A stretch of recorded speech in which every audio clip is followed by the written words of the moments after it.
Welcome students. I'd like to introduce Sam Clayton, Principal Child and Family Social Worker, working here in Lincolnshire. And Sam, I'm interested to talk to you today about signs of safety. This follows on from talking to Daniel Marshall, your colleague the other day, around signs of safety training.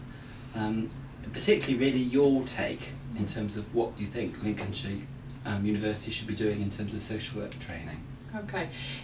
In terms of signs of safety, it's very much about relationship-based social work, and it's about working with families in a collaborative way to help them identify their own solutions really to their problems. So I think in terms of working with the university, this really requires really high-level communication skills from your practitioners. They need to be able to engage people who are hard to reach.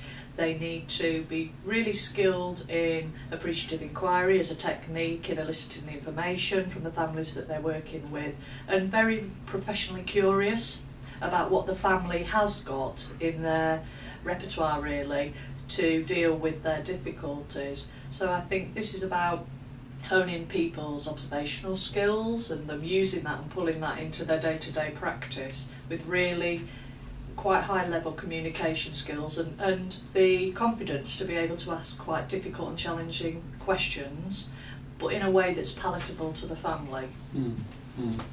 So there's a lot of values around, a lot of skills around communication there. What might be some of the values that might be important for emerging practitioners? I think in terms of values, it's got to be about being respectful to people and treating them as experts of their own situation.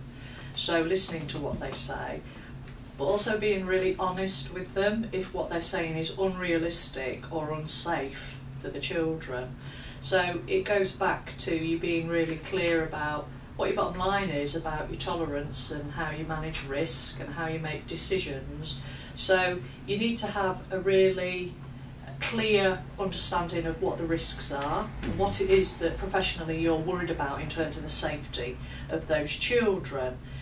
That clarity then helps the decision-making process, but it also helps the family understand what it is you're actually worried about. And I think that perhaps over some years we've lost the ability to be really quite direct and honest with people, and been more focused on some of the performance management and government agendas around things that we've had to do, forgetting that at the end of the day, having a relationship with the person that you're working with is what will facilitate change in their life. Yeah, thank you. Thank you.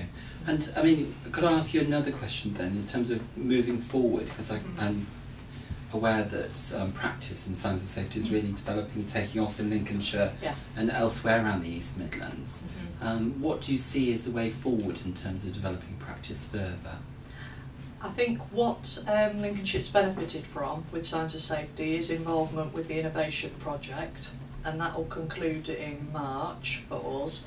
But I think what it's done is it's helped people refocus, think about some of the reasons why they wanted to come into social work in the first place, and enabled them to work in a way that they want to work with people on a one-to-one basis. I think for the children's social workers, this is about being able to undertake direct work with children, which is something that perhaps they haven't focused on as much historically.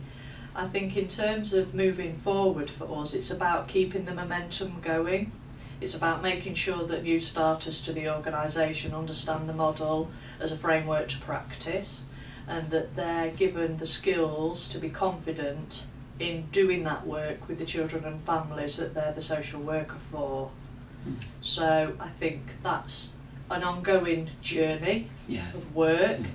I think I would hope that this approach to working with children and families actually gives people more job satisfaction, and so this would help sustain them in social work, and social work is still a very demanding career. So hopefully that would enable them to develop their own personal resilience, but also sustaining the profession for perhaps longer than people have historically. So it builds into that sustainability around being able to deal with quite challenging issues and challenging people, but feeling like you do make a difference and can help them change some of that to improve the quality of life for themselves and the children. Excellent, thank you. All right.